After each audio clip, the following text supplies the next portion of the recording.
తెలంగాణలో election war దాదాపు చివరికొచ్చింది. మరో 10 రోజుల్లో కొత్త ప్రభుత్వం ఏదో తేలిపోబోతుంది. 2 టర్ములు రాష్ట్రాన్ని పాలించిన బీఆర్ఎస్ పార్టీకి ఈసారి ఓటమి భయం గట్టిగానే పట్టుకున్నట్లు కనిపిస్తోంది. ప్రజల్లో తమపై వ్యతిరేకత ఉందని స్వయంగా రాష్ట్ర అధినాయకత్వమే ఓపెన్ గా ఒప్పుకుంటోంది. ఎప్పుడూ ప్రజల్లో తిరగని నేతలు కూడా ఇప్పుడు కాలికి బలపం కట్టుకొని రాష్ట్రమంతా చుట్టేస్తున్నారు. వ్యతిరేకత ఉన్న నేతలకు స్వయంగా ఫోన్లు చేసి మరీ పరిస్థితిని ఆరా తీస్తున్నారు.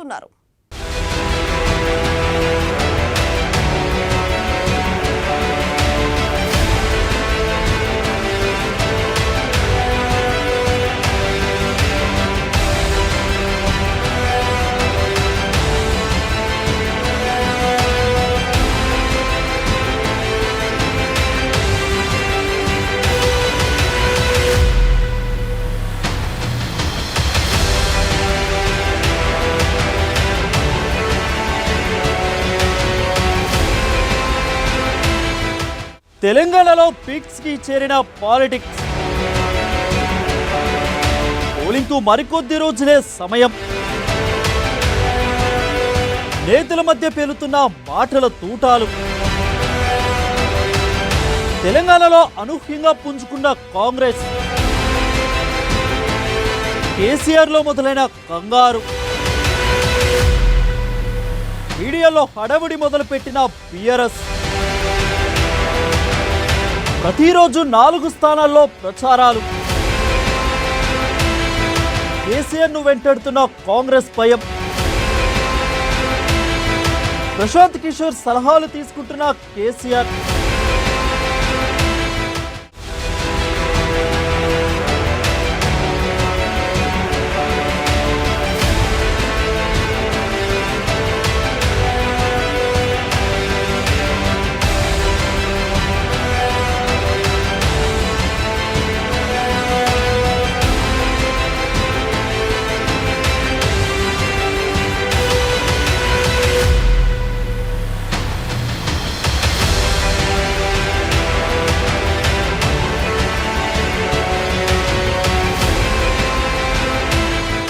తెలంగాణ సీఎం కేసీఆర్ గతంలో ఎప్పుడూ లేనంతగా ఎన్నికల కోసం హడావిడి పడుతున్నారు.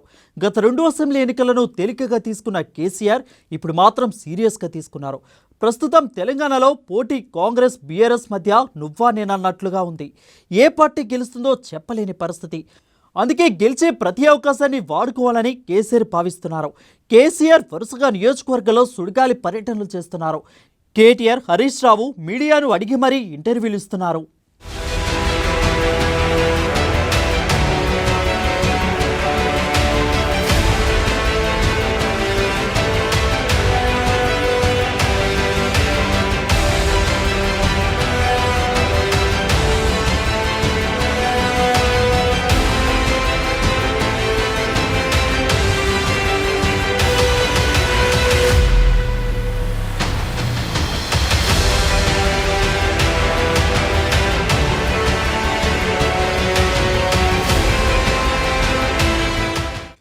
గతంలో అపాయింట్మెంట్ దొరకడమే గగనమైన నేతలంతా ఇప్పుడు తమకు తాముగా ప్రజల దగ్గరకు, మీడియా సంస్థల వద్దకు వెళ్తున్నారు.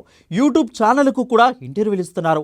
కీలక నేతలంతా ఎవరి నియోజకవర్గంలో వాళ్ళు ఉండడంతో మీడియా బాధ్యతలు హరీష్ రావు చూసుకుంటున్నారు. బీఆర్ఎస్పై వచ్చే విమర్శలను ఖండించడంలో హరీష్ రావు ముందుంటున్నారు. అన్నిటికంటే ముఖ్యంగా కేసీఆర్ తన ఫోకస్ మొత్తం ఎన్నికలపైనే పెట్టారు. ఈసారి కూడా ఎలాగైనా గెలిచి హ్యాట్రిక్ కొట్టాలని కేసీఆర్ భావిస్తున్నారు. దీంతో కేసీఆర్ స్వయంగా వివిధ నియోజకవర్గాల్లో పరిస్థితిని సమీక్షిస్తున్నారు.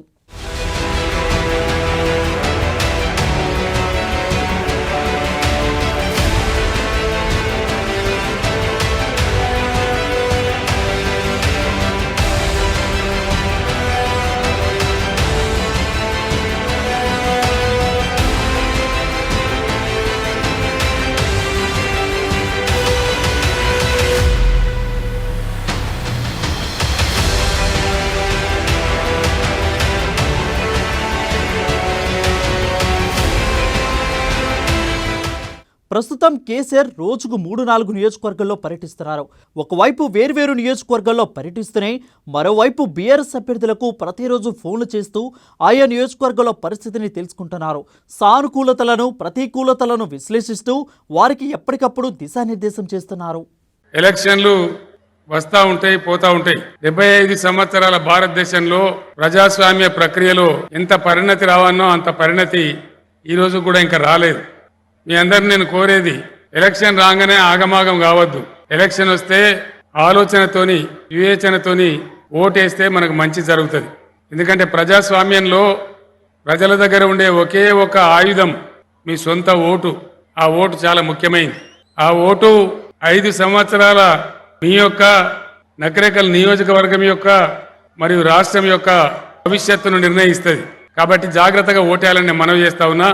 ప్రజాస్వామ్య పరిణతి అంటే ఏంది?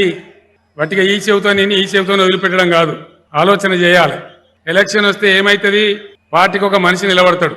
ఇలా బీఆర్ఎస్ నుంచి లింగయ్య గారు నిల్చున్నారు, కాంగ్రెస్ నుంచి ఒక ఆయన ఉంటాడు, బీజేపీ నుంచి కూడా ఒక ఆయన ఉంటాడు, ఇండిపెండెంట్ కూడా ఒకడో ఇద్దరు ఎవరో ఉండవచ్చు.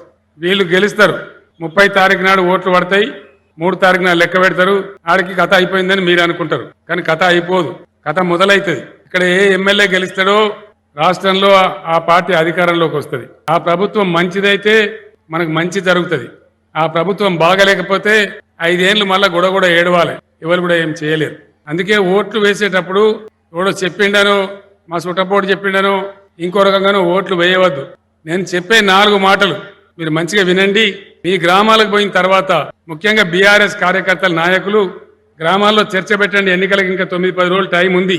చర్చ పెట్టి నిజానిజాలు తేలిస్తే మంచిది అని నేను మీ అందరినీ మళ్ళా కోరుతా ఉన్నా. బీఆర్ఎస్ నేతలు సమన్వయంతో ముందుకు సాగాలని సూచిస్తున్నారు.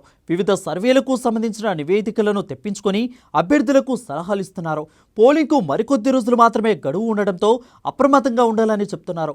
ముఖ్యంగా ఎక్కువ వ్యతిరేకత ఉన్న నియోజకవర్గాలపై ప్రత్యేకంగా ఫోకస్ చేసినట్లు తెలుస్తుంది. అన్నిటికీ మించి తాజాగా రాజకీయ వ్యూహకర్త ప్రశాంత్ కిషోర్తో కేసీఆర్ భేటీ అయ్యారు. ఎన్నికలో పార్టీ పరిస్థితి, గెలుపు అవకాశాలు, అనుసరించాల్సిన వ్యూహాలపై ప్రశాంత్ కిషోర్తో చర్చించారు.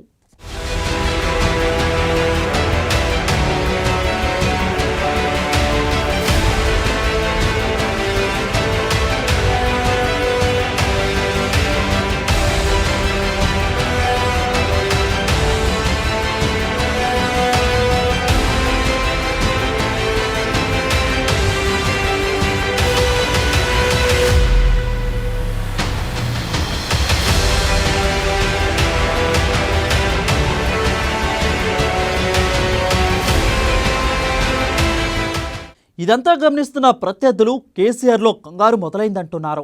ఓటమి భయంతోనే కేసీఆర్ అనేక వ్యూహాలు రచిస్తూ గెలుపు కోసం తీవ్రంగా ప్రయత్నిస్తున్నారని అంటున్నారు. కాంగ్రెస్ బలపడుతూ ఉండడంతో కేసీఆర్ తన శక్తి మేర ఎన్నికల కోసం ప్రయత్నిస్తున్నారు.